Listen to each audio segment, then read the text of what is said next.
வணக்கம். செல்வகுமாரின் இறுதிக்கட்ட தென்மேற்கு பருவமழை தீவிரம்.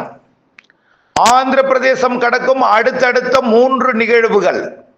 புரட்டாசியில் அடுத்தடுத்த 3 நிகழ்வுகள் நிறைய மழைப்பொழிவை தென் மாநிலங்களுக்கு தரப்போகிறது. தமிழ்நாட்டிற்கு காற்று சுழற்சி வெப்பசலனம் தென்மேற்கு பருவமழை காரணமாக கொடுக்க போகிறது. காற்று பகுதிக்கும் மழைப்பொழிவை கொடுக்கும் என்பதை உறுதிப்படுத்துகிறேன். அதிகாரப்பூர்வ வானிலை அறிக்கைக்கு இந்திய வானிலை ஆராய்ச்சித்துறை அறிக்கையை பார்க்கவும். 2025 செப்டம்பர் 6 சனிக்கிழமை அதிகாலை நிலவர வானிலை பதிவு. நேற்றே தொடங்கியது வெப்பச்சலன இடிமழை. நேற்றைக்கு மயிலாடுதுறை, கடலூர், அரியலூர், பெரம்பலூர், சென்னை, செங்கல்பட்டு இந்த மாவட்டங்கள்லையும், புதுக்கோட்டை, சிவகங்கை, மதுரை இங்கெல்லாம் பொழிய தொடங்கியது. இன்றைக்கு அதைவிட கூடுதல் பரப்பில் மழைப்பொழிவு கிடைக்கும். 7ஆம் தேதி அதைவிட கூடுதல் பரப்பில் மழைப்பொழிவு கிடைக்கும். 8ஆம் தேதி அதைவிட கூடுதல் பரப்பில் மழைப்பொழிவு கிடைக்கும். ஆனால் ஒதுக்குதல் இருக்கும். ஒதுக்கி ஒதுக்கி பொழியும். டெல்டாவின் கடலோரம் வரைக்கும் மழைப்பொழிவு இருக்கும். நாளொன்றுக்கு ஒரு முறைதான். அரை மணி நேரமோ 1 மணி நேரமோ அல்லது 1/4 மணி நேரமோ ஆங்காங்கே மழை இருக்கும். பெய்த இடத்தில் வலுத்தும் இருக்கும். 9ஆம் தேதி காற்று பகுதி, கணவாய் பகுதிகளுக்கும் மழை வாய்ப்பு உறுதி.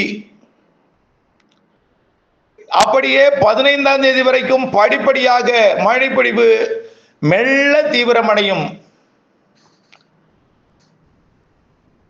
15ஆம் தேதிக்கு பிறகு புரட்டாசியில, அதாவது செப்டம்பர் 15க்கு பிறகு புரட்டாசி 1 முதல் நல்லதொரு மழைப்பொழிவை கொடுக்க இருக்கிறது. அடுத்தடுத்த 3 நிகழ்வுகள்.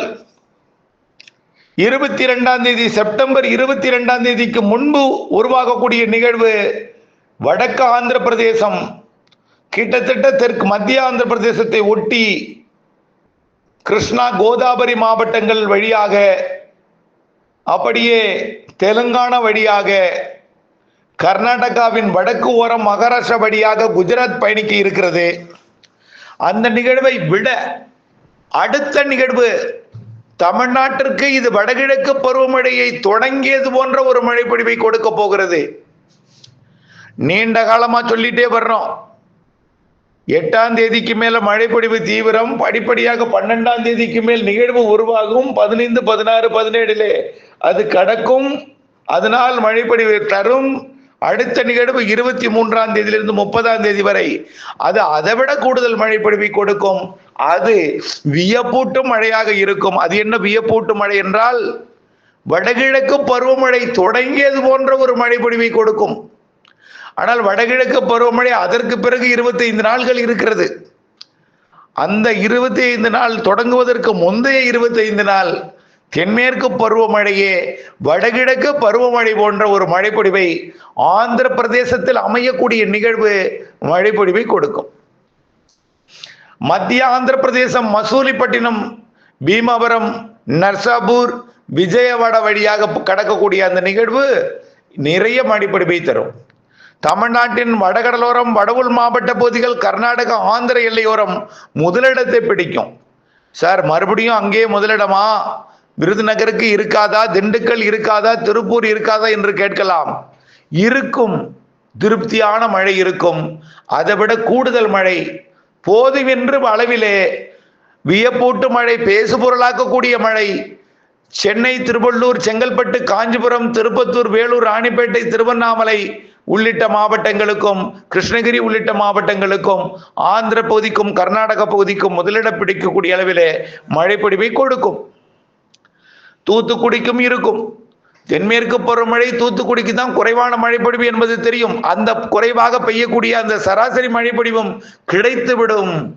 திண்டுக்கல், கரூர், திருச்சி, புதுக்கோட்டை, சிவகங்கை இதுவரை ஒதுக்கி இருக்கக்கூடிய இடங்களுக்கும், விருதுநகர் மாவட்டத்தின் மாந்தோப்பு உள்ளிட்ட பகுதிகளுக்கும், அதே போல தூத்துக்குடி, திருநெல்வேலி, தென்காசி, கன்னியாகுமரி உள்ளிட்ட பகுதிகளுக்கும், திருப்பூர், கோயம்புத்தூர், ஈரோடு, கரூர் உள்ளிட்ட பகுதிகளுக்கும், நாமக்கல், சேலத்திற்கும், டெல்டாவிற்கும் இதுவரை பற்றாக்குறை இருக்கக்கூடிய எல்லா பகுதிகளுக்குமே புரட்டாசியில் சராசரிக்கு கூடுதல் மழை உறுதி உறுதி உறுதி.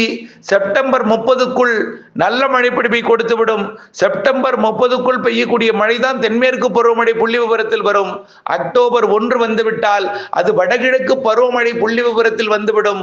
ஆனால் தென்மேற்கு பருவமழை வடகிழக்கு பருவமழை புள்ளி விவரத்திலே 15 நாட்கள் பதிவாகும். வடகிழக்கு பருவமழை தொடங்கும் முன்பு தென்மேற்கு பருவமழை வலுத்த மழை பலத்த மழை பொழிவு இருக்கிறது.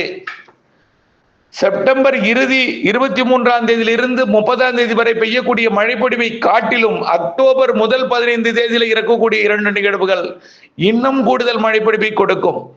ஆக புரட்டாசியிலே போதும் என்ற அளவிலே மழை இருக்கும். ஏன் சார் போதும்னு சொல்றோம்? பெய்யட்டும் சார், எங்களுக்கு வேணும்னா. ஏனென்றால் அறுவடை நேரம் அது. அறுவடை செய்யக்கூடியவர்களுக்கு இடையூறு கொடுக்கும் மழையாக இருக்கும். அறுவடை செய்பவர்கள் வானில் எறிந்து அறுவடை செய்ய வேண்டும்.